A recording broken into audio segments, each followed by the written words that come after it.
আসসালামু আলাইকুম আব্বা। ওয়ালাইকুম আসসালাম রহমতুল্লাহি ওয়া বারাকাতুহু। কি করতেছেন আপনি? এখন নামাজ পড়ে আসলাম, একটু ক্ষেতটা একটু মেরামত করি, আল্লাহর রহমতে আল্লাহ ফলন দিব বেশি। আহ, তাই আপনি যে ইয়ে জাতটা চাষ করেন কচুর, এই জাতটার নাম কি? এই জাতটার নাম হলো লতিরাজ বাড়ি এক। বাড়ির এক। এটা ফলন কিরকম দেয়?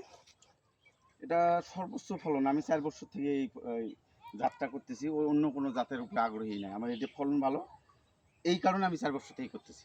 জি জি। আর মনে করেন এটা চেনার উপায়টা কি? এটা চেনার উপায় আপনার এই যে কপালে কালো তিলা, কপালে কালো তিলা। এটা দেখে প্রমাণ পাবেন যে এটা লতিরাজ বাড়ি এক। আর এটার ফলন মনে করেন কিভাবে আসে? এটা গোড়ার চতুর্দিক দিয়ে আসে না মনে করেন? এই যে এখানে এই যে চারাটা, জি এটা একটু দূরত্ব ছিল দেখি আমি নতুন একটা চারা আছে এটা দিয়ে দিছি। জি জি এর আগের চারা কিন্তু এটা এটা এখন এই যে ডেউগে ডেউগে হইতেছে, ঠিক আছে। জি জি। আর এটা কিন্তু এই যে শিকড় দিয়া, হুম।